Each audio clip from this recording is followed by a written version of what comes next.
Suzan. Anneni kaybettik oğlum.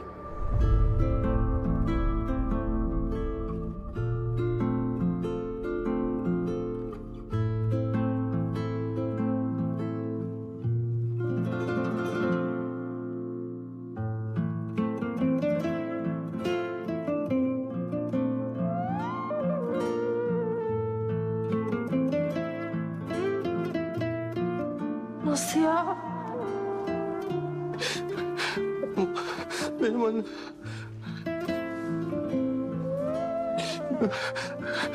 Kardeşim olacaktı.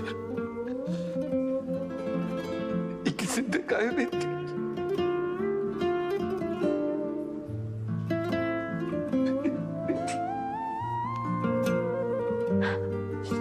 Ömer.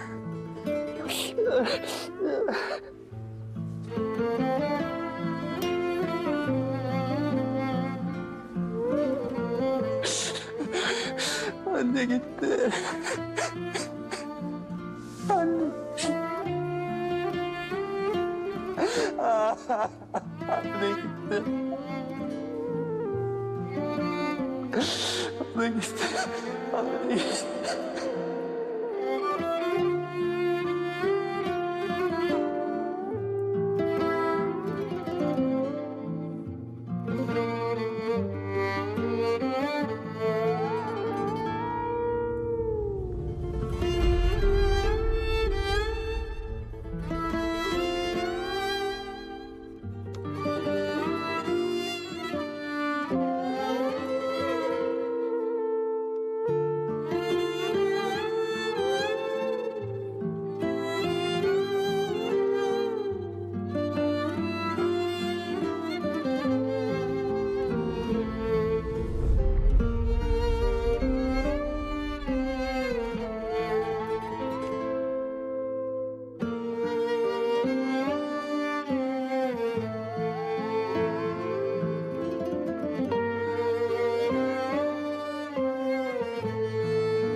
Anne.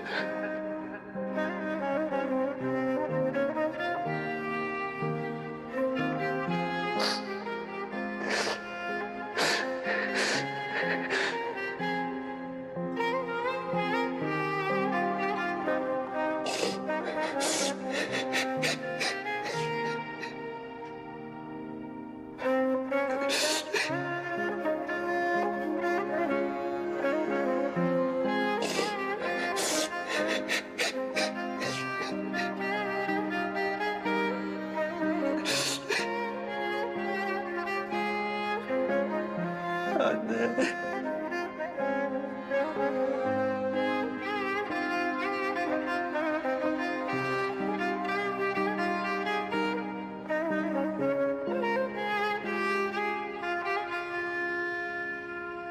Ömer, son bir şey daha isteyebilir miyim senden?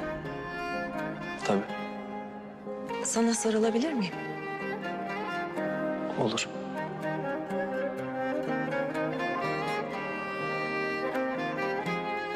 Ömer, sen biraz önce annem dedin bana.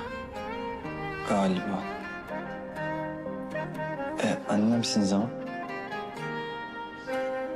Teşekkür ederim oğlum.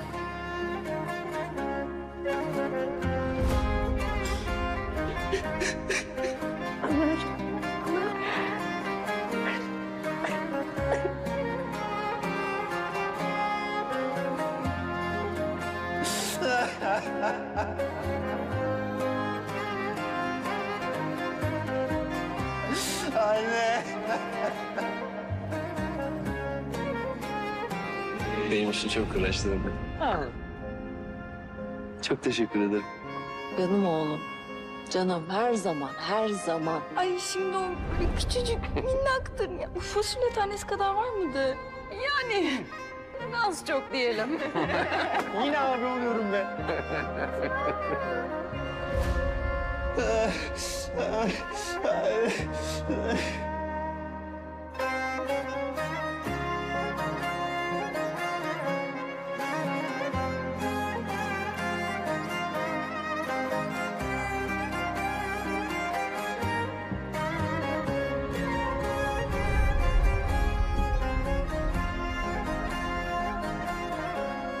Beyefendi bunlar eşinizin eşyaları. Kaza yerinde bulunmuş.